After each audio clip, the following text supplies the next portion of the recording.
Welcome. This is the e-learning course on the Nibbāna sermons 1 to 11 by Bhikkhu Katakurunda Ñāṇananda, a course hosted by the Ñāṇananda Center for Buddhist Studies at the University of Hamburg in collaboration with the Paris Center for Buddhist Studies in Massachusetts. And today we are going to take a look at sermon number 3. But before that, there were a few points left over from the discussion related to the previous talk. One thing was a question to clarify my use of the distinction between prescriptive and descriptive. So I was intending these as main patterns, not thereby wanting to say that there cannot be descriptions at all in the suttas. And I would like to quote Hyo Cho, because I think he very nicely put it to the point. He says about prescriptive versus descriptive. I find this distinction quite helpful in the sense that the early discourses aim to give a general guideline or prescription on practice, rather than analyze a complete description of phenomena as later commentaries. The key difference here is the purpose. When we prescribe, the purpose is at the forefront, but when we describe, we risk being flushed and carried away by our own weakness for conceptual proliferation. I thought that really nicely captures the distinction that I was intending to make.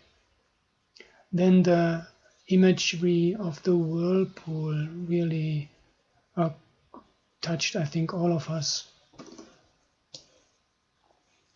And particularly interesting, I found that Katrina, she shared her personal experience of actually being caught up in a whirlpool that made it very palatable. I found similar to regard to the first sermon, the descriptions of those who had experience of wildfire. These personal experiences make it help all of us to relate to this type of imagery. And then there was a comment by Robert. He says, in fact, Venerable Ñāṇananda was absolutely on the spot, that a whirlpool is usually formed by two opposing influences. For example, a specific kind of whirlpool forms behind stills of bridges. There the whirlpools are formed by an interplay of the fluid's momentum and static pressure in the fluid behind the still. Due to friction, the fluid is slowed down. If it is too slow, the static pressure of the main flow behind the still just pushes it back upstream. Interestingly, such whirlpools or eddies usually disconnect from their place of formation, are then carried along with the main flow. The rotating body of fluid has stored kinetic energy, hence the whirling continues until all kinetic energy has been dissipated. I find it very helpful to have this physical perspective also on the formation of a whirlpool to make better sense of this imagery. Then I like to quote Margaret Roman on the point that all the teachings point to Nibbāna, and she says that is like clearing the fog when one gets lost in it. I speak for myself here, and she also speaks for myself, I think. And Anne Dillon made the comment that as Venerable Ñāṇananda lays out a map of Nibbāna, he is at the same time revealing what has been accomplished by noble ones, which serves to point back to what still needs to be done. Then the core teachings of the Buddha provide the how to do. Hedwig commented that she always felt it necessary to understand the entire Paticcasamuppada series, and now it seems more open for investigation. And I think this very well captures what I understand the Venerable Ñāṇananda is trying to do in the last and also in the present sermon. And I would relate it again to the insight knowledges. The second one, the Paccaya Parigraha, which builds on Nama-rupa Paricceda Jnana and concerns the clear understanding of conditionality. And I understand that my understanding is that the Venerable Ñāṇananda is trying to help us to see the moon instead of looking at the finger, to use this simile. And first by showing that, and this was the chief topic of the second sermon, that the 12 links is not the essence of Paticcasamuppada but the exemplification of it. And in the present sermon number 3, pointing out that the three-life interpretation is not the only mode of understanding the 12 links, and that in particular the entire series of 12 links can be experienced here and now, and one does not need to have past life recollections in order to access the first two links, which is a topic we will come to during the sermon. So that much for what the very rich discussion on the forum brought up in relation to sermon number 2, and now we are ready for sermon number 3.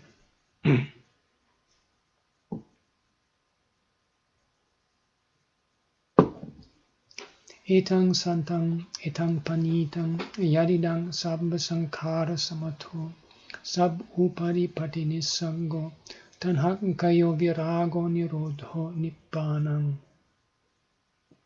This is peaceful, this is excellent, namely the stilling of all preparations, the relinquishment of all assets, the destruction of craving, detachment, cessation, extinction.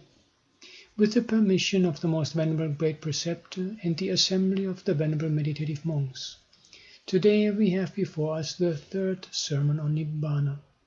The other day, with the help of the simile of a whirlpool, we attempted an explanation of the terms samsara on the one hand and Nibbāna on the other. That is to say, going round, or sangsarana, and going out, or nissarana. Comment: I think he is also a little bit playing here on the name of the monastery in which they were all staying at the time these sermons were given, which is Nissarana Vanaya. End of comment. We also cited suttas to illustrate both the arising, samudaya, and cessation, nirodha, aspects of the law of dependent arising.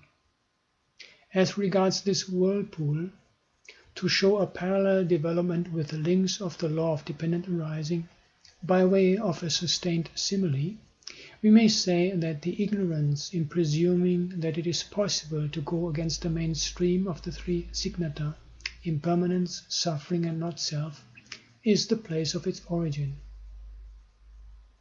That heap of preparations impelled by ignorance, which takes the current forward, may be regarded as sankharas, and where the current in its progress clashes with the main stream to become a whirlpool, that pushing forward against the main stream is vijnana, or consciousness. The outcome of the clash is nama-rupa, or name and form, with its formal name and nominal form. That link in the formula of dependent arising, called salayatana, or six sense bases, could be regarded as the outgrowth of this name and form. We can understand that link too in relation to the simile of the whirlpool. As the whirlpool goes on for a long time, an abyss is formed, the functioning of which could be compared to the six sense bases. As a matter of fact, bodily pains are comparable to an abyss. In a certain sutta in the Samyutta Nikaya, the Buddha says, Sariri kanang ko etang bhikkhave dukkhanang vidananang adivachanang yadidang pataloti. Monks, abyss is a synonym for painful bodily feelings. Comment. Here is the translation by Bhikkhu Bodhi, and I'm going also a little bit further to give more background to the quote given by Venerable Ñāṇananda. This, bhikkhus, is rather a designation for painful bodily feelings, that is, a bottomless abyss. When the uninstructed worldling is contacted by a painful bodily feeling, he sorrows, grieves, and laments. He weeps and beats his breast and becomes distraught. This is called an uninstructed worldling who has not risen up in the bottomless abyss, one who has not gained a foothold. But bhikkhus, when the instructed noble disciple is contacted by a painful bodily feeling, he does not sorrow, grieve, or lament. He does not weep and beat his breast and become distraught.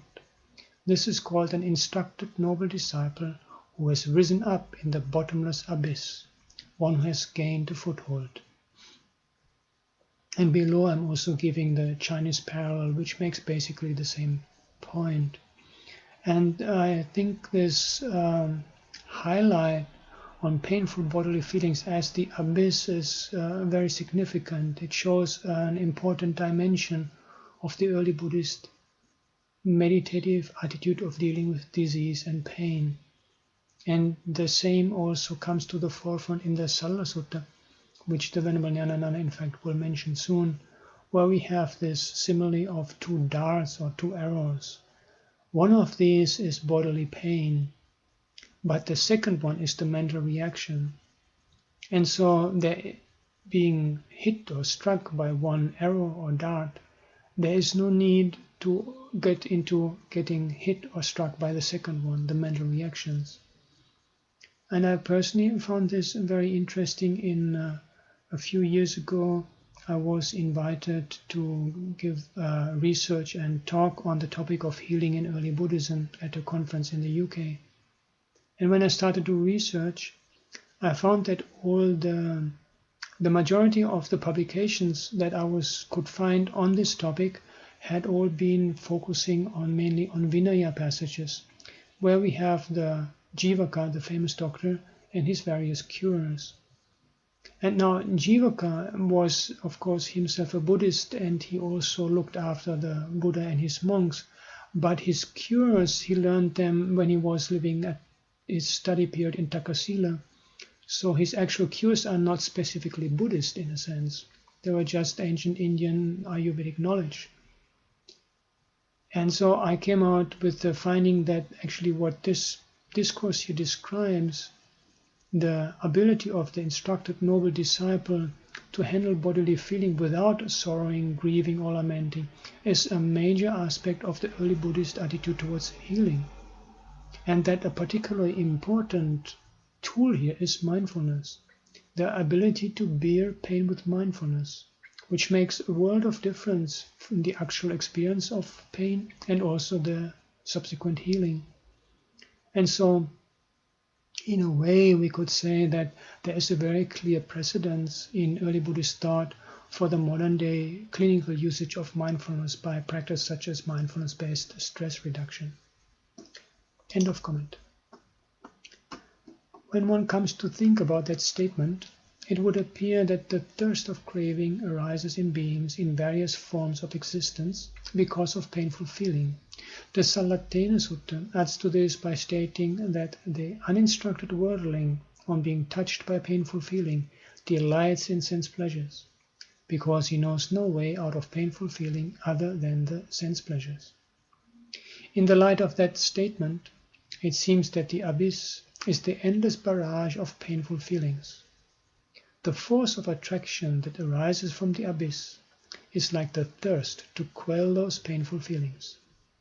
The grasping that follows is the functioning of the same force of attraction.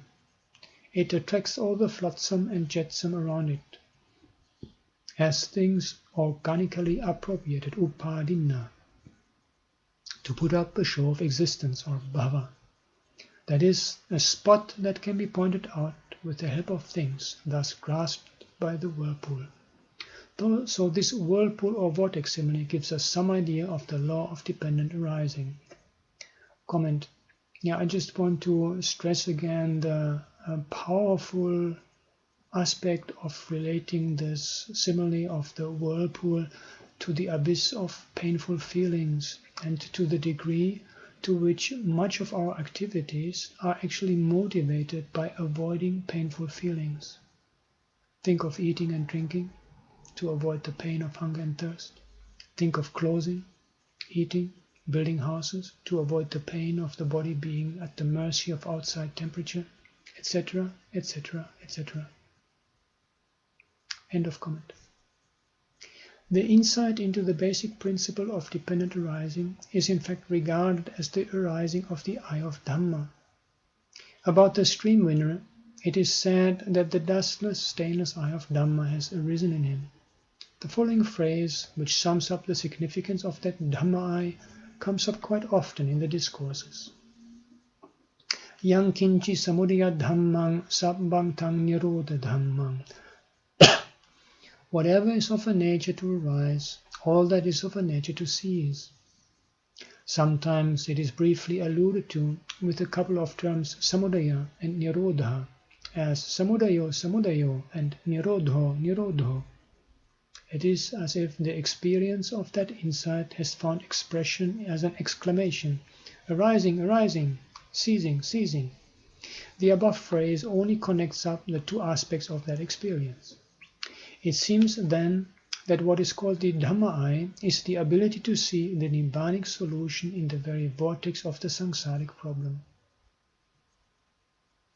That way of analysis, which puts samsara and Nibbāna far apart, into two watertight compartments, as it were, gives rise to interminable problems.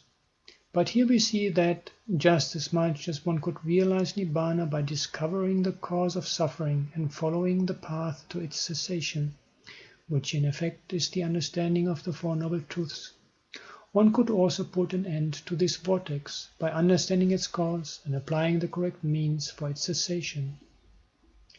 In the previous sermon, we happened to quote some canonical verses, which declare that the vortex does not exist for an arahant. Now, as regards the condition after the cessation of the vortex, if someone asks where the vortex or the whirlpool has gone, what sort of answer can we give? It is the same difficulty that comes up in answering the question, where has the fire gone after it has gone out? Because here, too, what we call the whirlpool is that current of water which went against the main stream. It also consists of water, like the body of water outside it. So we cannot say that they united, nor can we say that it went and hid somewhere. Here we find ourselves in a queer situation. All we can say, in fairness to truth, is that there had been a certain form of activity, a certain state of unrest, due to certain causes and conditions. Because of that activity that was going on there, it was possible to designate it, to give it a name. By worldly convention, one could refer to it as that place or this place. The entire field of activity was called a whirlpool by worldly convention. But now, the so-called whirlpool is no more. The worldly convention is no more applicable as in the case of an extinguished fire. The word fire was introduced, the concept of fire was created, to designate a certain state of affairs that arose due to causes and conditions, due to graspings. So from this also, we can see that it is in concepts that ignorance finds a camouflage. Being unaware of it, the world goes on amassing concepts, and even expects to see them in Nibbāna. There are some who fondly hope to get a vision of their lists of concepts when they realize Nibbāna. But that wisdom penetrates through even the concepts, and that is why it is called Udayatta-gamini Panya Arya Nibbedhika, the Aryan penetrative wisdom that sees the rise and fall. The idea of penetration is already implicit in the phrase Yam kinchi samudaya dhammang sabbang tang nirodha dhammang. Whatever is of a nature to arise, all that is of a nature to cease. If anything has the nature to arise, by that very nature it is bound to come to its end. And that is why the wandering ascetic Upatissa, who was to become Venerable Sariputta later, attained the fruit of a stream winner, even on hearing the first two lines of the verse uttered by the Venerable Assaji, Ye dhamma hetu pabhava tesam hetung tathagato aha.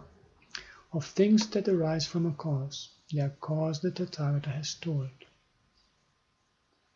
When a wise man hears that something has arisen due to causes and conditions, he immediately understands that it could be made to cease by the removal of those conditions, even without further explanation. It is the dustless, stainless Dhamma-eye that enables one to see the Nibbānic solution in the very structure of the samsaric problem. In our quotation from the Mahanidāna Sutta, it was said that all pathways for verbal expression, terminology and designation exist so long as the vortex of samsara is kept going. The implication, therefore, is that they have no existence beyond it. This is the significance of the word ettavata, insofar only. Ettavata jayatava, jiyatava, miyatava, chavetava, upapanjitava. Insofar only can one be born, or grow old, or die, or pass away, or reappear. So the concepts of birth, decay and death, passing away and reappearing, are meaningful only in the context of the samsaric vortex between consciousness and name and form. If somehow or other this interrelation could be broken, this samsaric vortex, the whirlpool, could be stopped, then, after that, nothing remains to be said, nothing remains to be predicated. And as it is said in the Upasiva Sutta of the Sutta Nipāta, Yena nang vajju tang tasanati, that by which they would speak of him, that for him exists not. Comment, translation by Bhikkhu Bodhi, there is no means by which they might speak of him. End of comment. There are a number of canonical passages that show us the relevance of this vortex simile to the understanding of the doctrine of Paticca Samuppada.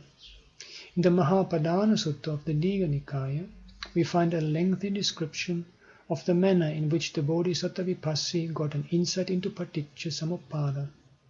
We are told that his mode of approach was one of radical reflection, or yoniso manasikara, literally attention by way of the matrix. One might as well say that it is an attention by way of the vortex. It is as if a man with keen vision, sitting under a tree by a river, were to watch how a fallen leaf gets carried away by the water current, only to get whirled up and disappear in a vortex. It is clearly stated that in the case of Vipassi Bodhisattva, that his understanding through wisdom came as a result of radical reflection, yoniso manasikara ahopanyaya abhisamayo. So his insight into Paticca Samuppada was definitely not due to recollection of past lives. Yoni means the matrix, or the place of origin. So in yoniso manasikara, always the attention has to turn towards the place of origin. So, true to this method, we find the Bodhisattva Vipassi starting his reasoning from the very end of the Paticca Samuppada formula. King hi noko sati jaramaranang hoti, king paccaya jaramaranang. Given what does decay and death come to be? From which condition comes decay and death? And to this question, the following answer occurred to him. Jatiya ko sati jaramaranang hoti, jati paccaya jaramaranang. Given birth does decay and death come to be. From birth as condition comes decay and death. In the same manner, taking pair by pair, he went on reasoning progressively. For instance, his next question was, Kingi no kosati jati hoti, king paccaya jati. Given what does birth come to be? From which condition comes birth? And the answer to it was, Bhave kosati jati hoti, bhava paccaya jati. Given becoming, birth comes to be. From becoming as condition comes birth. He went on reasoning like this up to and including name and form. But when he came to consciousness, he had to turn back. When he searched for the condition of consciousness, he found that name and form itself is the condition, whereby he understood their interdependence. And then he gave expression to the significance of his discovery in the following words. Pacchudavantati ko idam viññāṇaṃ nama rūpam ha na parangacchati. Ettavata jayatava, jiyatava, miyatava, chavetava, upapanjitava, yadidam nama rupa paccaya viññāṇaṃ, viññāna paccaya nama rupam, nama rupa paccaya salayatanam, salayatana paccaya bhasso, bhassa paccaya vedana, vedana paccaya tanha, tanha paccaya upadanam, upadana paccaya bhavo, bhava paccaya jati, jati paccaya jaramaranang, soka parideva dukkha dumana supayasa sambhavanti. Eva metas kevalas dukkha khandhas samudayo hoti. By means of radical reflection, the Bodhisattva Vipassī understood that all concepts of birth, decay, and death converge on the relationship between consciousness and name and form. This consciousness turns back from name and form. It does not go beyond. In so far can one be born, or grow old, or die, or pass away, or reappear. In so far as this is, namely, consciousness is dependent on name and name and form on consciousness. Dependent on name and form, the six sense bases. Dependent on the six sense bases, contact. Dependent on contact, feeling. Dependent on feeling, craving. Dependent on craving, grasping. Dependent on grasping, becoming. Dependent on becoming, birth. And dependent on birth, decay and death, sorrow, lamentation, pain, grief, and despair come to be. Thus is the arising of this entire mass of suffering. Comment. The Chinese parallel in the Dirgha Agama, also reporting on the awakening of the former Buddha Vipassī, only presents his tracing the links in rising and cessation mode, and then immediately turns to his awakening. So it does not explicitly mention the reciprocal conditioning between name and form. It also does not refer to Vipassin's contemplation of the five aggregates after having investigated Paticcasamuppada. However, we have a parallel in Sanskrit fragments, and this does have the reciprocal conditioning of consciousness and name and form. And it also mentions that he contemplated the impermanent nature of the five aggregates. In addition, the Sanskrit version also mentions that he cultivated the set of mental qualities conducive to awakening. Asya darshanam chotpannam sambodha pakshikeshu dharmeshu kshiname jatiruchitang brahmacharyang kritang karaniyang naparangasmad bhavang prajanami. So alongside some variations, all versions agree that the Buddha Vipassī reached awakening, discovered all of the 12 links of dependent rising without having cultivated recollection of past lives.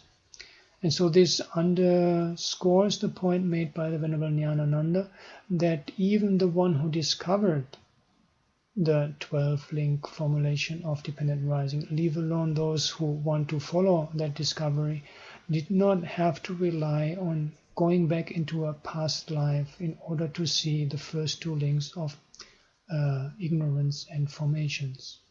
End of comment. The fact that this understanding of Paticcasamuppada signified the rising of the Dhamma in Vipassī Bodhisattva is stated in the following words. Samudayo tiko bhikkhave vipassissa bodhisattas pubbe anusutesu dhammesu chakkum udapadi ñāṇaṃ udapadi panya udapadi vijja udapadi āloko udapadi. Arising, thus, O monks, in regard to things unheard of before, there arose in the Bodhisattva Vipassī the eye, the knowledge, the wisdom, the science, and the light. Comment. I just like to briefly mention personal translation preferences. In the context like the above, I would personally prefer to translate aloka as clarity, which is also, in my understanding, the implication the term carries as an antidote to the hindrance of sloth and torpor, where aloka sanya I don't think could be meant perception of light, but much more clarity of perception. And along the same line of light-related terminology, I also find it preferable to translate bodhi as awakening rather than as enlightenment. And for anybody interested in other scholars who share also this preference and several arguments, I've given here the reference in my comparative study of the Majjhima Nikāya. End of comment. In the same way, it is said that the Bodhisattva clarified for himself the cessation aspect through radical reflection. Kiminuko asati jara maranang nahoti, kissa niruddha jara maranang niruddho. In the absence of what will decay and death not be? With the cessation of what is the cessation of decay and death? and as the answer to it, the following thought occurred to him. Jatiya kho asati jara maranam na hoti, jati nirodha jara maranam nirodho. In the absence of birth, there is no decay and death. With the cessation of birth is the cessation of decay and death. Likewise, he went on reflecting progressively until he reached the link between name and form and consciousness, and then it occurred to him, Nama rupa nirodha vijnana nirodho, vijnana nirodha nama rupa nirodho. From the cessation of name and form comes the cessation of consciousness. From the cessation of consciousness comes the cessation of name and form. Once this vital link is broken, that is, when consciousness ceases with the cessation of name and form ceases with the cessation of consciousness, then all the other links following name and form, such as the six sense bases, contact and feeling, come to cease immediately. The Mahapadana Sutta goes on to say that the Bodhisattva Vipassī continued to dwell seeing the rising and passing away of the five grasping groups, and that before long his mind was fully emancipated from the influxes, and that he attained to full enlightenment.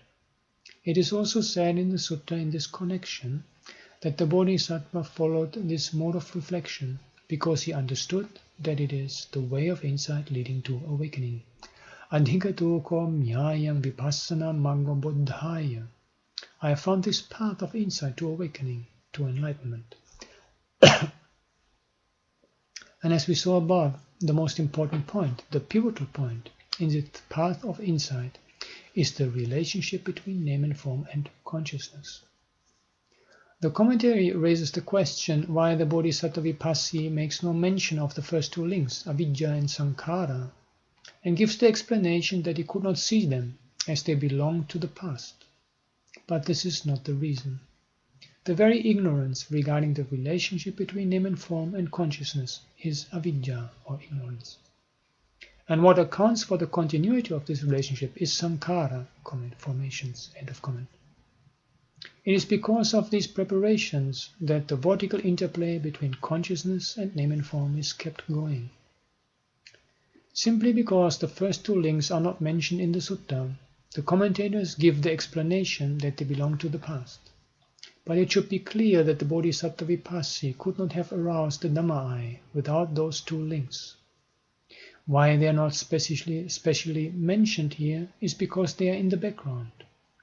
It is true that there is a mode of exposition in which avidya or ignorance takes precedence. But what we have here is a different mode of exposition, according to which one has to stop short at the interrelation between consciousness and name and form. As to the cause of this mutual relationship, we have to go back to the vortex simile. Usually, the progress of a current of water is visible at some distance away from the vortex.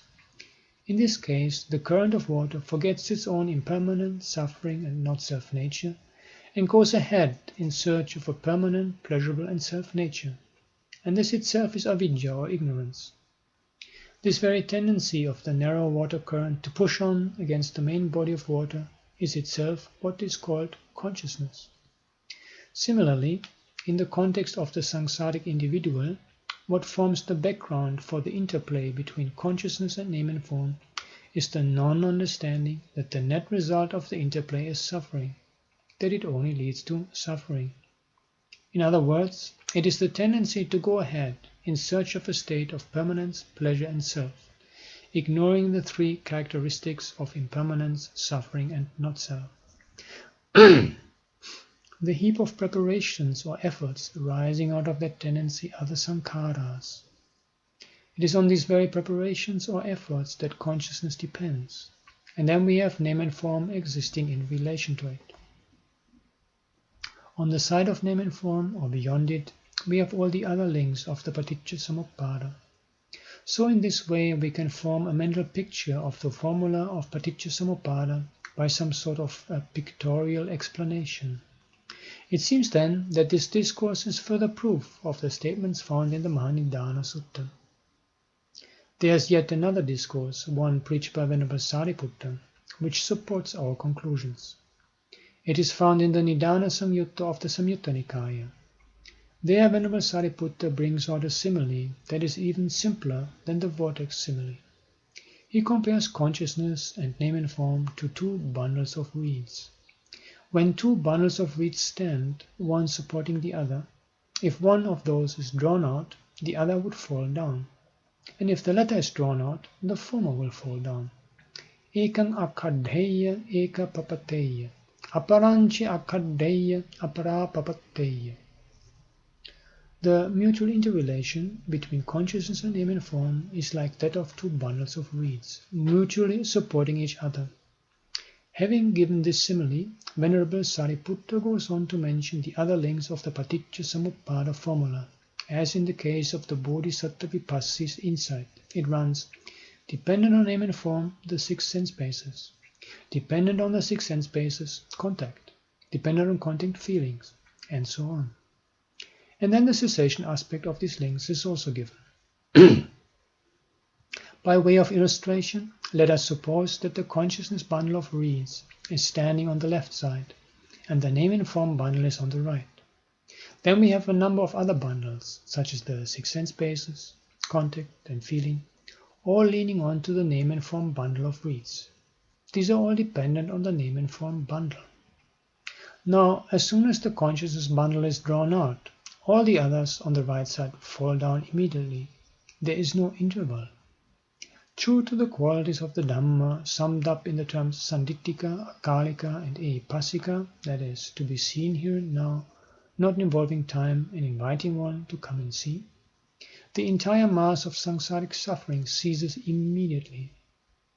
So this discourse is further proof of the fact that we have here quite a different state of affairs than what is commonly believed to be the significance of the Paticca Samuppada formula.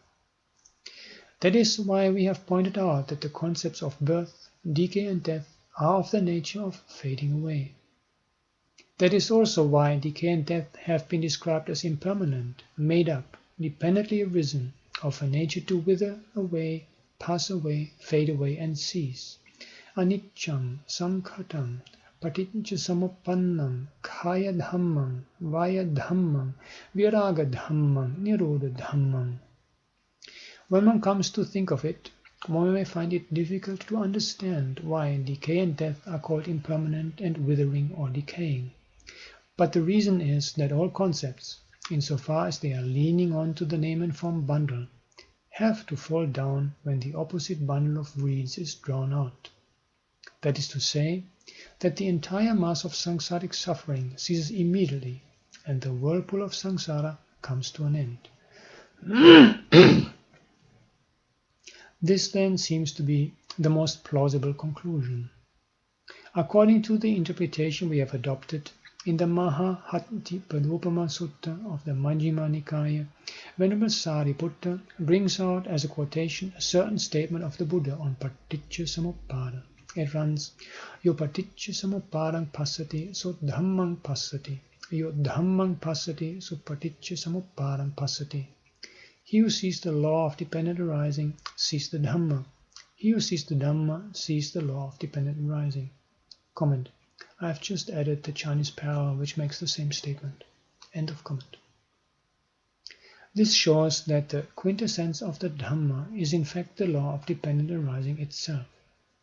Now, there are these six qualities of the Dhamma, summed up in the well-known formula which every Buddhist believes in. This Dhamma is well preached, svakhato. It can be seen here and now, sandittiko. That is, one can see it by oneself here in this very world. It is timeless, akaliko. It invites one to come and see, ehipassiko. It leads one on, opanayiko. It can be realized by the wise, each one by himself, pacchatang veditabbo vinyuhi. Though we all have faith in these qualities of the Dhamma, let us see whether the traditionally accepted interpretation of Paticca Samuppada is faithful to these qualities, particularly to the two qualities sandittiko and akaliko. According to that accepted interpretation presented by the venerable author of the Visuddhimagga, the first two links of the formula belong to the past, and the last two links belong to the future. The remaining 8 links in the middle are taken to represent the present. That means we have here the 3 periods of time. So it is not timeless. And that is why they explain that the Bodhisattva Vipassī did not see the first 2 links. Perhaps the presumption is that since these 2 links belong to the past, they can be seen only by the knowledge of the recollection of past lives. But on the other hand, the suttas tell us that even the stream winner has a clear understanding of paticca samuppada. Aryo chasa ñāya paññāya suditto hoti suppatividdho. By him the noble norm is well seen and well penetrated through with wisdom. The noble norm is none other than the law of dependent arising, and the stream winner has seen it well, penetrated into it well with wisdom. The prefix su implies the clarity of that vision. The question then is how a stream winner, who has no knowledge of the recollection of past lives, can get this insight.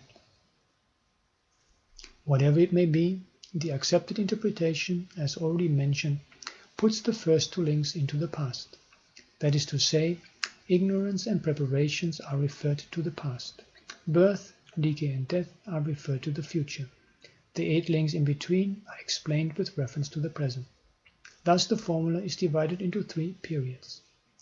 Not only that, in the attempt to interpret the formula as referring to 3 stages in the samsaric journal of an individual, additional links had to be interposed to prop up the interpretation. Ignorance, preparations, craving, grasping and becoming are regarded as the past causes. Depending on these past causes, consciousness, name and form, 6 sense bases, contact and feeling are said to rise as results in the present.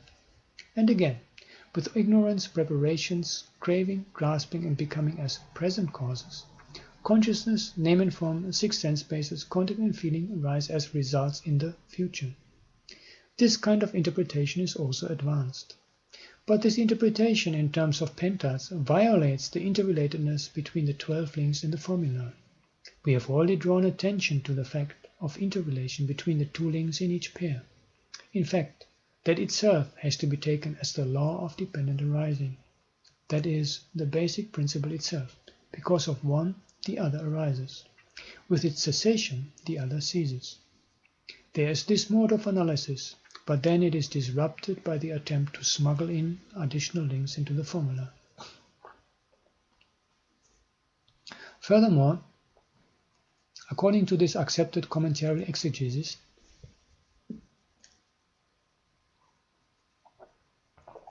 even the term bhava, or becoming, is given a twofold interpretation, as karma process becoming and rebirth process becoming. In the context upadana paccaya bhavo, dependent on grasping is becoming, it is explained as rebirth process becoming.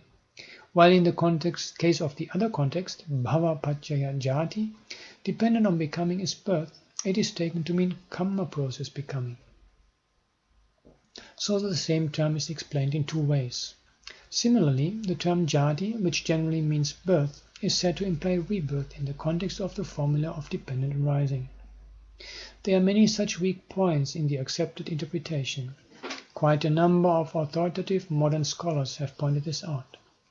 Now, all these shortcomings could be sidetracked if we grant the fact, as already mentioned, that the secret of the entire samsaric vortex is traceable to the 2 links, consciousness and name and form. As a matter of fact, the purpose of the formula of dependent arising is to show the way of rising and cessation of the entire mass of suffering, and not to illustrate 3 stages in the samsaric journey of an individual. The distinctive feature of this law of dependent arising is its demonstrability in the present, as suggested by the terms to be seen here and now and timeless, even as the Bodhisattva Vipassī discovered it through radical reflection itself. The salient characteristic of the teaching of the Buddha is its visibility here and now and timelessness. This fact is well revealed by the Himaka Sutta of the Sutta Nipāta. The Brahmin youth Himaka sings praise of the Buddha in the following verses. Yeme pubme miyakang su hurang gotama sasana ichasi iti bhavisati sabbang tang iti hitihang sabbang tang takkavadhanang naham tattha abhiraming tvanchame dhammang akhahi tanhani ghatanang muni, yang viditva satocharam, tare loke visattikam. Those who explained to me before, outside the dispensation of Gautama, all of them said, so it was, and so it will be. But all this that is so-and-so talk, all that is productive of logic, I did not delight therein. But now to me, O sage, proclaim your Dhamma, that is destructive of craving, by knowing which and mindfully faring along, one might get beyond the world's viscosity. Comment, here's the translation by Bhikkhu Bodhi. Those who in the past explained things to me, said the Venerable Hemaka, prior to meeting Gautama's teaching, saying such it was, such it will be, all that was hearsay, all that was an increase of thought, I did not delight therein. Declare to me the Dhamma, O Muni, the destruction of craving, having understood which, living mindfully, one can cross attachment to the world. End of comment. Now to paraphrase, whatever teachers explain to me their teachings outside your dispensations, used to bring in the past and the future in their explanations, saying, so it was, and so it will be. That is, they were always referring to a past and a future. But all that can be summed up as so-and-so talk. By the way, the term iti itiya had already become a technical term for hearsay among the ascetics. Such teachings based on hearsay were productive of logic, as for instance testified by the Sabbasava Sutta of the Majjhima Nikaya. Was I in the past? Was I not in the past? What was I in the past? How was I in the past? Having been what? What did I become in the past? Shall I be in the future? Shall I not be in the future? What shall I be in the future? How shall I be in the future? Having been what? What shall I become in the future? And so on. Comment. I just like to point out that this passage is sometimes being seen as a refutation of the idea of rebirth or concern with past lives and future lives, and this is not correct. In fact, as Venerable Ñāṇananda clearly pointed out, it's on the same line of logic or speculation or even conceiving that is being questioned here, and the present passage from the Sabbasava Sutta needs to be read in conjunction with the recurrent reference to recollection of past lives as an actual experience, which in fact is one of the knowledges and insights the Buddha is on record for having cultivated in the night of his awakening. So the point is only that what is discouraged in the Sabbasava Sutta is endless speculation and conceiving rather than having direct experience. End of comment.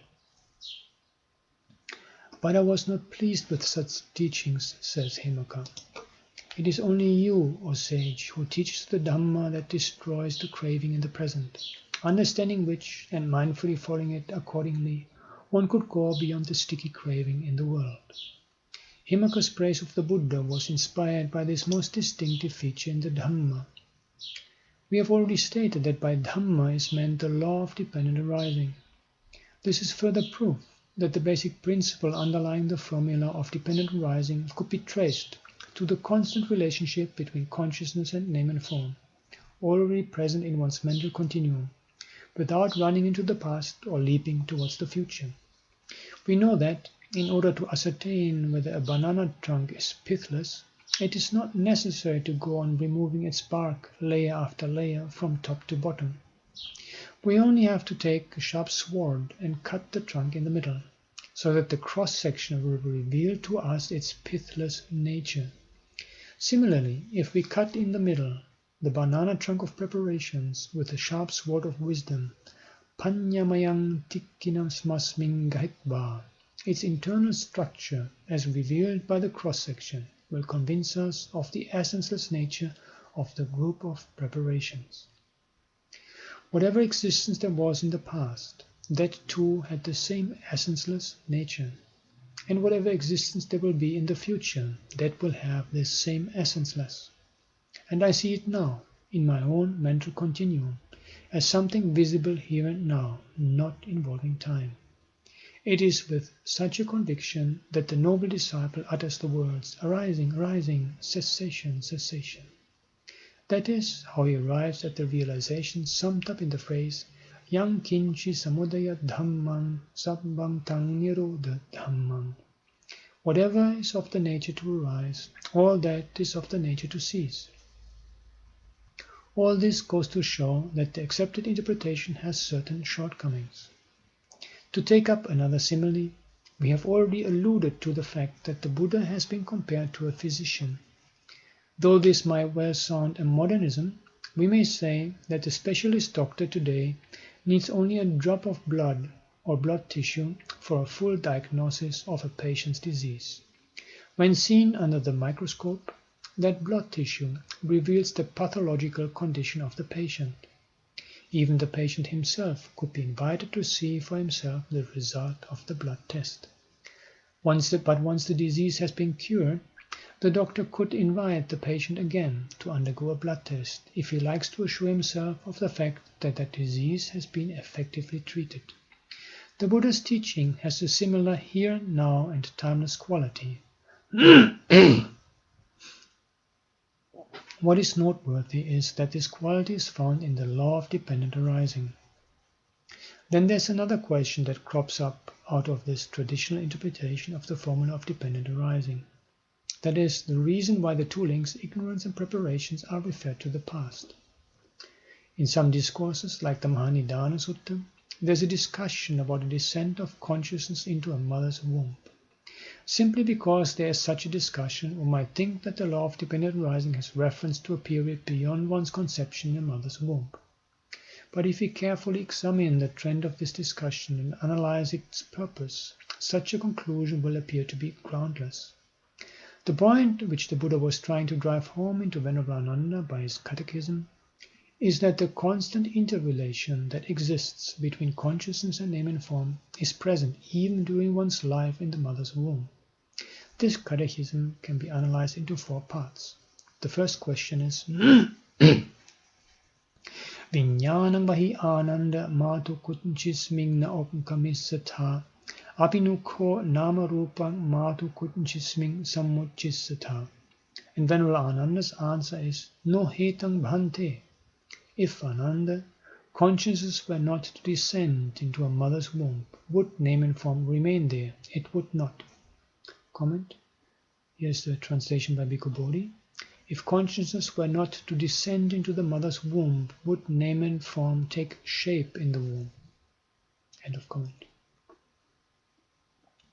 The Buddha is asking whether name and form can persist in remaining inside the mother's womb, if consciousness refuses to descend into it, so to say. The word sammuchisata presents a difficulty as regards etymology, but it is quite likely that it has to do with the idea of remaining, as it has an affinity to the word uccitta, leftover, remnant. So the point raised here is that in the event of a non-descent of consciousness into the mother's womb, name and form will not be left remaining there. Name and form has to have the support of consciousness. However, in this interrelation, it is consciousness that decides the issue. If consciousness does not descend, name and form will not remain there. So even if at the moment of death one has a thought of some mother's womb, if consciousness does not descend in the proper manner, name and form cannot stay there. Name and form has always to be understood in relation to consciousness. It is not something that is to be found in trees and rocks. It always goes hand in hand with consciousness. So the upshot of the above discussion is that name and form will not remain there without the support of consciousness. Venerable Ananda's response to the first question then is, that indeed is not the case, O Lord. Then the Buddha asks, Viññānam vahi ānanda mātu kuchisming okkamitva vokkamissatha apinuko nama rupang ittattaya abhinibbattisatha.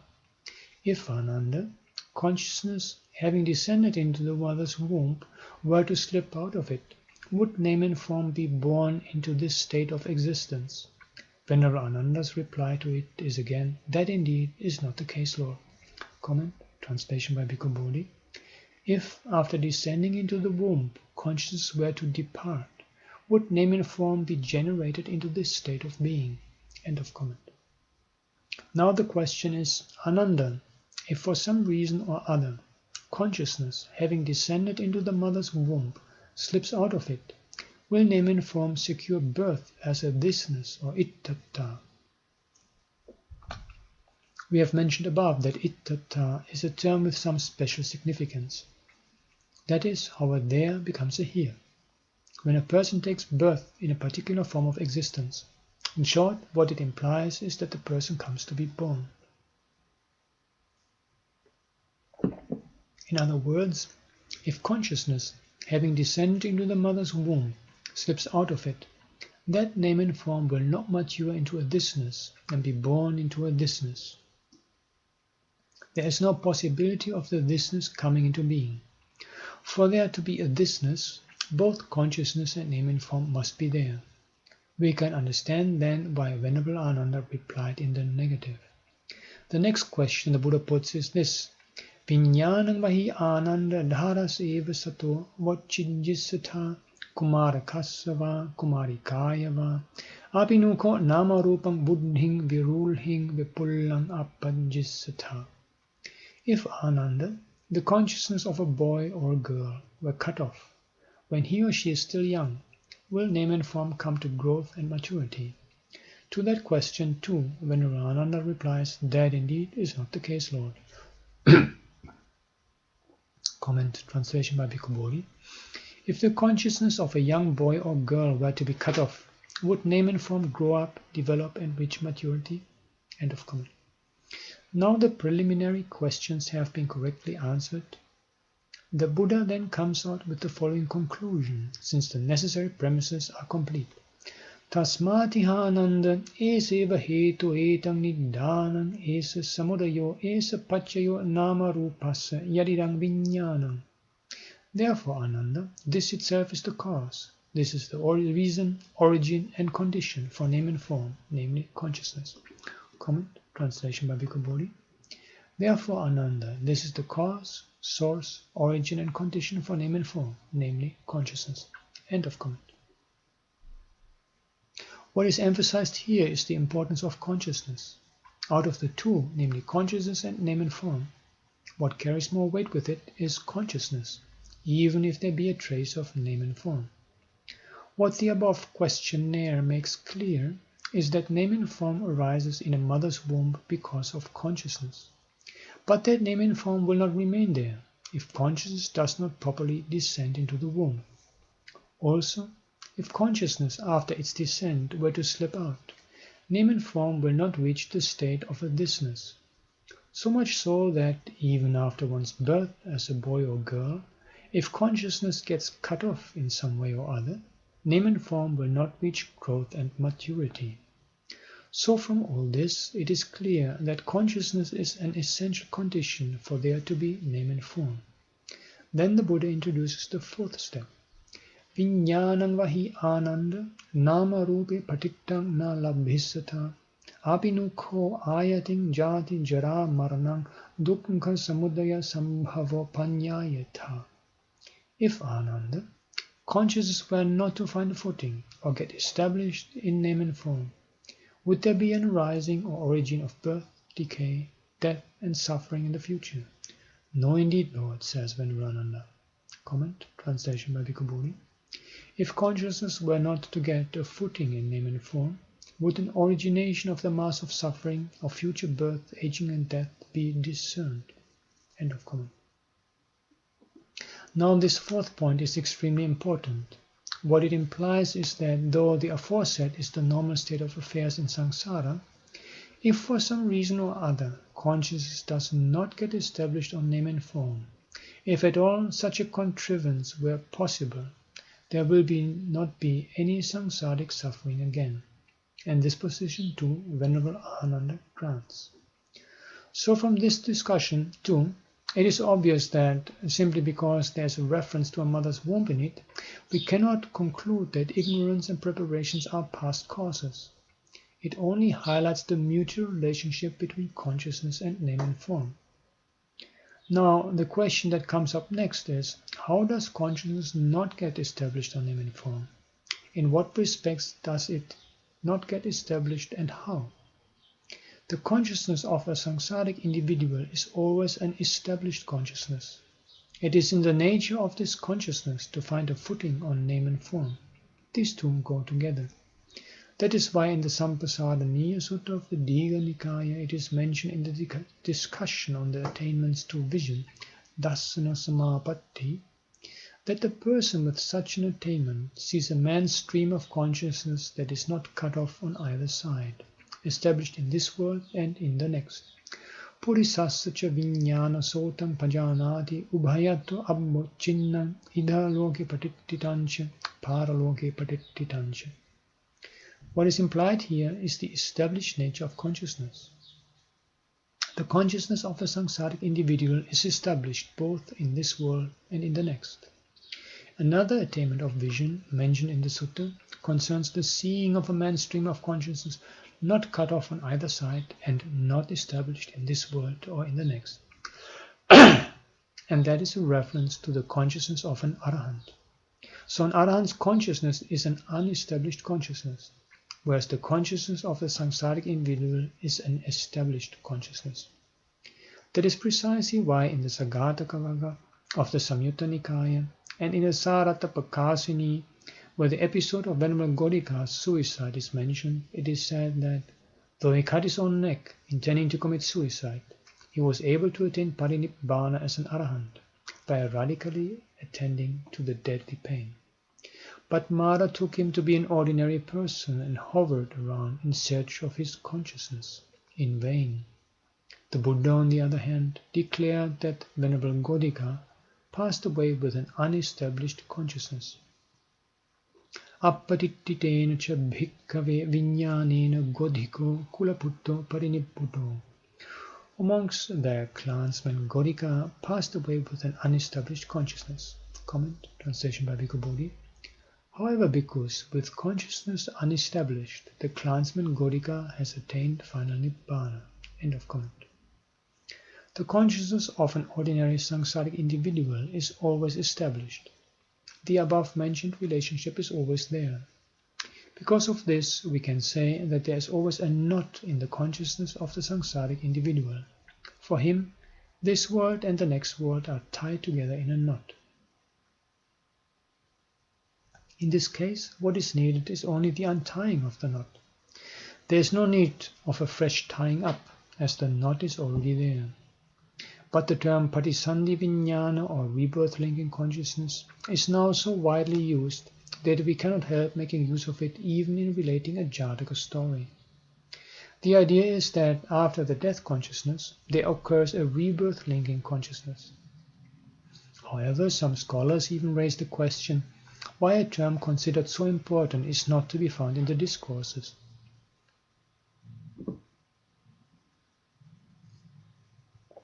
On many an occasion, the Buddha speaks about the descent into a womb, but apart from using such terms as okkanti, descent, gabbhas avakkanti, descent into a womb, and uppatti, arising, he does not seem to have used the term patisandhi. What is meant by this term patisandhi? It seems to imply a tying up of two existences. After death, there is a relinking. We have mentioned above, in connection with the simile of the bundles of reeds, that when the consciousness bundle of reeds is drawn, the name and form bundle of reeds falls. And when the name and form bundle of reeds is drawn, the consciousness bundle of reeds falls, and that there is a relationship of mutuality condition between them.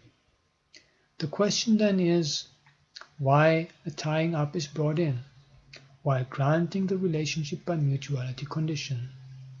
Because, going by the same simile, it would be tantamount to saying that rebirth-linking consciousness straightens up when death consciousness falls, as if when one bundle of reed is drawn, the other straightens up. This contradicts the nature of mutuality condition. There is no timelessness here. Therefore, patisandhi is a term that needs critical scrutiny. The mental continuum of a samsaric being is always knotted with a tangle within and a tangle without. and it is already implicit in the relationship between consciousness and name and form. What happens at the dying moment is usually posed as a deep problem, but if we carefully examine the situation in the light of canonical discourses, we could see here an illustration of the law of dependent arising itself. Now, as far as this established consciousness and the unestablished consciousness are concerned, we have already drawn attention to the relationship between a here and a there. We came across the term ittata, otherwise called ittabhava. As a rendering for it, we have used the term thisness.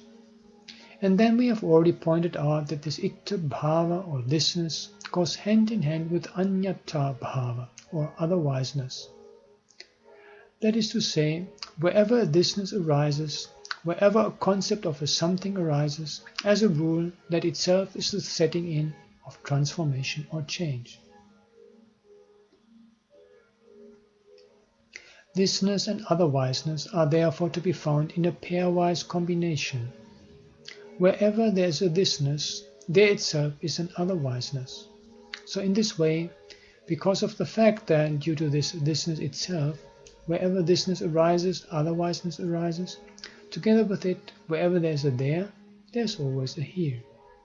This then is how the consciousness of the samsaric being functions. As for one's own everyday life is concerned, what is called the conscious body is the body with consciousness. Generally, we regard this body as something really our own. Not only that, we can also objectify things outside us, beyond our range of vision, things that are objects of thought or are imagined. That is what is meant by the canonical phrase imasmincha saviññāna kaya bahiddhacha sabba nimittesu ahankara mamankara mananusayana honti. There are no latencies to conceit by way of I-making and my-making regarding this conscious body and all outside signs. Here's an alternative translation by Ñāṇananda. In regard to this body with its consciousness and all external signs, there is no I-making, mind-making or underlying tendency to conceit. End of comment. What it implies is that one can have latencies to conceit by way of I-making and my-making regarding this conscious body as well as outside signs. Now, if we consider the deeper implications of this statement, we can get at some new perspective for understanding the nature of the relationship between consciousness and name and form. If someone deeply attached to a person who is not near him, but living somewhere far, far away, is heavily immersed in some deep thought, then even if there is some painful contact, such as the prick of a fly or the bite of a mosquito, or even if another comes and shakes him by the shoulder, he might not feel it, because he is so immersed in thought. Now, why is that? Normally, the rightful place for consciousness is this body. But what has happened now is that it has gone away temporarily and united with the name and form outside, with that object far away. But it can be awakened. This is the way the mind travels. It is due to a lack of clear understanding about the journey of the mind that the concept of a relinking consciousness was found to be necessary. The way the mind travels is quite different from the way the body travels. The journey of the body is a case of leaving one place to go to another, but the mind's journey is not like that. It is a sort of whirling or turning round, as in the case of a whirlpool or a vortex. That is to say, just as in the case of a rubber band, which could be stretched lengthwise or crosswise, there's a certain whirling round going on between consciousness and name and form. It is because of that whirling motion, which could either be circular or oval-shaped, that consciousness and name and form could either get drawn apart or drawn in, as they go round and round in a kind of vertical interplay. So in a situation like the one mentioned above, for that person, the distant has become near. At the start, when he fell to thinking, it was a there for him. Then it became a here, and the here became a there.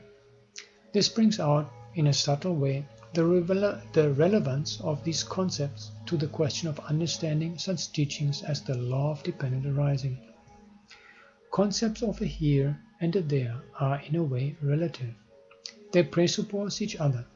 Itta bhava, thisness, and anyata bhava, otherwiseness, referred to above, mean the same thing. Itta bhava goes hand in hand with anyata bhava. They are bound in a pairwise combination. When you drag in one, the other follows of necessity. It is the same in the case of the relationship between birth on the one hand and decay and death on the other, as already mentioned. Also, consciousness and name and form always move in an orbit. It is not something like the journey of the body. Thought goes, but it rests on consciousness. It gravitates towards consciousness. It is because consciousness also has gone there that we say someone is immersed or engrossed in some thought. It is consciousness that carries more weight. This is sufficiently clear even from the Dhamma discussion of the Buddha quoted above. If consciousness does not descend into a mother's womb, name and form will not remain there. If consciousness does not join in to provide the opportunity, it will not grow. This is the nature of the relationship between them. Though not well authenticated, cases have been reported of persons on the verge of death, going through such unusual experiences as visualizing their own body from some outside standpoint. Taking into consideration the above-mentioned relationship, this is quite understandable. That external standpoint might not be a place which has the ability to sustain that consciousness, or which is capable of creating a new body out of the four primary elements. All the same, it temporarily escapes and goes there, and is now wavering to decide whether or not to come back to the body, as it were. It is on such occasions that one visualizes one's own body from outside. Comment. I'd just like to mention that since the time of Venerable Ñāṇananda originally giving these sermons until now, these cases have been much better authenticated. There is a whole society dedicated to this. It's IANS, International Association of Near-Death Studies, and they also publish a regular journal, the Journal of Near-Death Studies. And these out-of-body experiences during near-death experience are by now fairly well reported, and several also appear to involve veridical perceptions. A survey of research on near-death experience can be found in this book by Holden, 2009. And what I found particularly interesting is also another book by Ring and Cooper called Mindsight, Near-Death and Out-of-Body Experience in the Blind. They document cases of people who have been even congenitally blind, but during a near-death experience were actually able to see.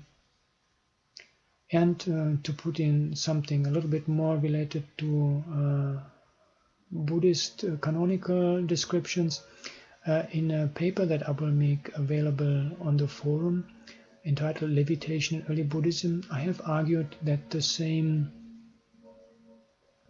leaving of the mind of the body and then being able to experience with the mind-made body would also be at the origin of the idea of levitation. And I argue that the idea that levitation actually involves the physical body might be a later development based on this mental travel.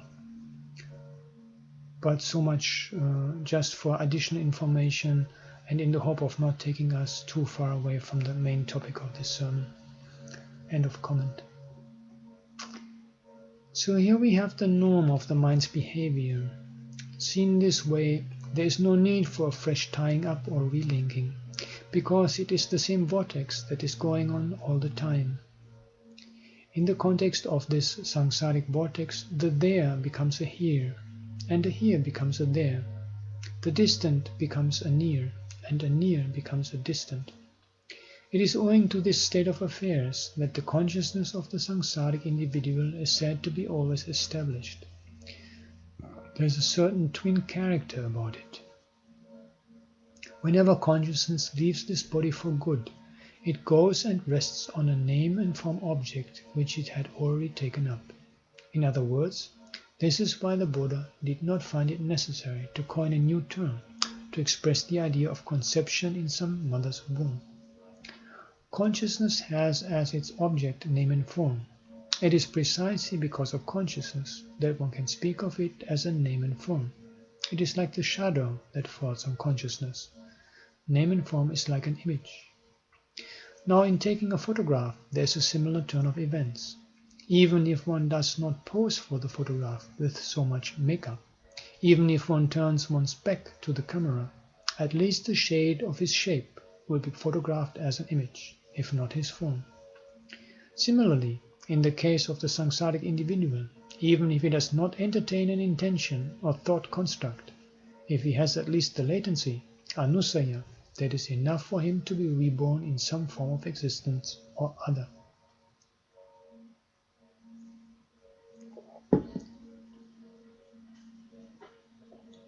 That is why the Buddha has preached such an important discourse as the Cittana Sutta of the Nibbāna Samyutta in the Samyutta Nikaya. It runs, Yancha bhikkave ceteti, yancha pakappeti, yancha anuseti, arammanang etamodi viññānassa tittiya. Aramane sati patikta viññānassa hoti. Tasmin patiktite viññāne virulhe nama rupas avakkanti hoti.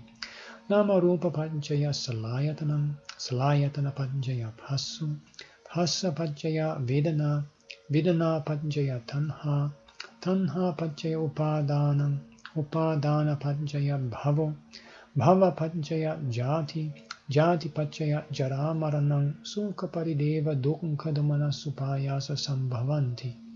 Evametasya kevalasa dukkha khandhasya samudaya hoti.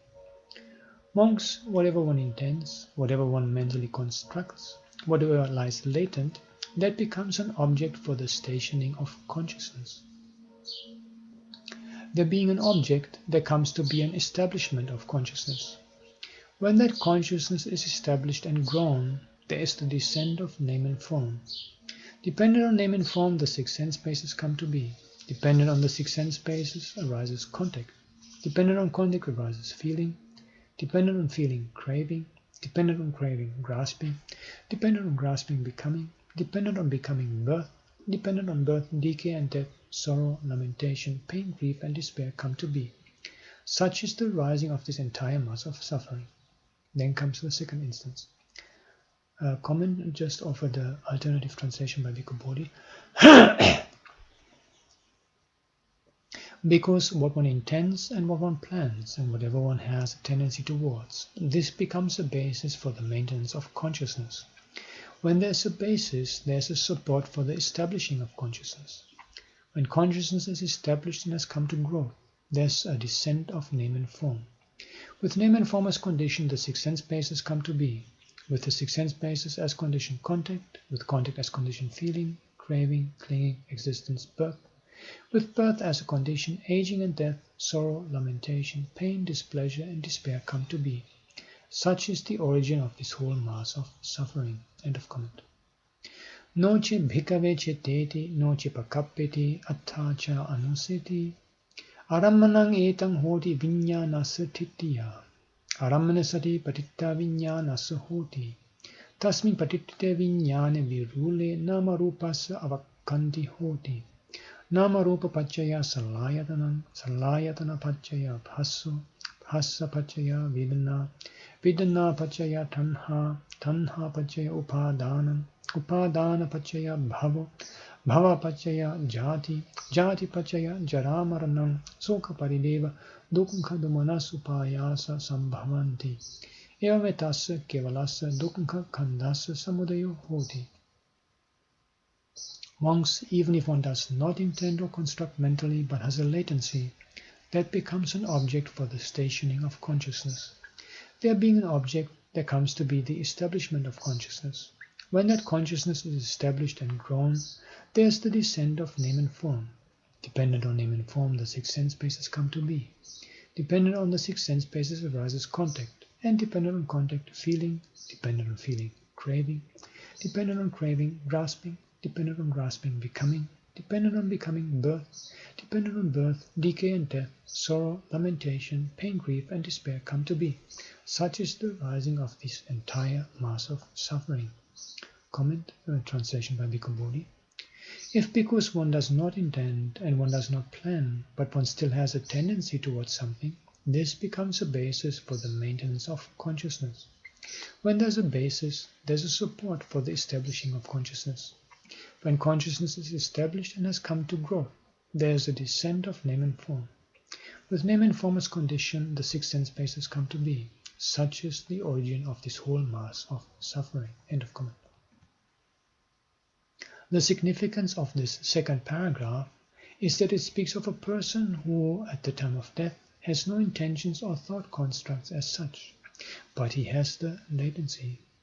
This itself is sufficient as an object for the stationing of consciousness. It is as if he has turned his back to the camera, but got photographed all the same, due to his very presence there. Now comes the third instance. Yato chako bhikkhave no cheva chiteti no cha pakappeti no cha anuseti aramanang etam na hoti viññānasya tittiya aramane asati patitta viññānasya na hoti tat apatittite viññāne avirule namarupasya avakanti na hoti namarupa nirodha salayatana nirodha phassa nirodha vedana nirodho Vedana nirodha, tanha nirodho, tanha nirodha, upadhana nirodho, upadhana nirodha, bhava nirodho, bhava nirodha, jadi nirodho, jadi nirodha, jara maranam, soka parideva dukkha dumanasupayasa nirodhyanti, evam metasya kevalasya dukkha khandasya nirodho hoti. But monks, when one neither intends nor constructs mentally, and has no latency either, then there is not that object for the stationing of consciousness. There being no object, there is no establishment of consciousness. When consciousness is not established and not grown up, there is no descent of name and form. And with the cessation of name and form, there comes to be the cessation of the six sense bases. With the cessation of the six sense bases, the cessation of contact. With the cessation of contact, the cessation of feeling. With the cessation of feeling, the cessation of craving. With the cessation of craving, the cessation of grasping. With the cessation of grasping, the cessation of becoming. With the cessation of becoming, the cessation of birth. With the cessation of birth, the cessation of decay and death, sorrow, lamentation, pain, grief, and despair come to cease. This is the cessation of this entire mass of suffering. Comment, translation by Bhikkhu Bodhi. But because when one does not intend, and one does not plan, and one does not have a tendency towards anything, no basis exists for the maintenance of consciousness. When there is no basis, there is no support for the establishing of consciousness. When consciousness is unestablished and does not come to growth, there is no descent of name and form. With the cessation of name and form comes cessation of the six sense bases. Such is the cessation of this whole mass of suffering. This third instance is the most significant. In the first instance, there were the intentions, thought constructs, and latency. In the second instance, that person had no intentions or thought constructs, but only latency was there. In this third instance, there is neither an intention nor a thought construct, and not even a latency. It is then that there comes to be no object for the stationing of consciousness. There being no object, there is no establishment of consciousness. And when consciousness is unestablished and not grown, there is no descent of name and form. When there is no descent of name and form, there at last comes to be that cessation of name and form with which the six sense bases and all the rest of it, down to the entire mass of samsaric suffering, cease altogether then and there. Comment. Again, difficult to summarize this very rich presentation, but a point that strikes me in particular is the significance of rebirth in relation to dependent arising. And I understand the main point to be that the entire understanding of dependent arising does not rely on the ability of recollecting past lives. At the same time, this crucial passage from the Mahanidana Sutta illustrates how rebirth takes place as a way of showing the interrelationship of consciousness and name and form, and this at the same time implies that the early Buddhist doctrine of rebirth does not involve a simple mind-body duality.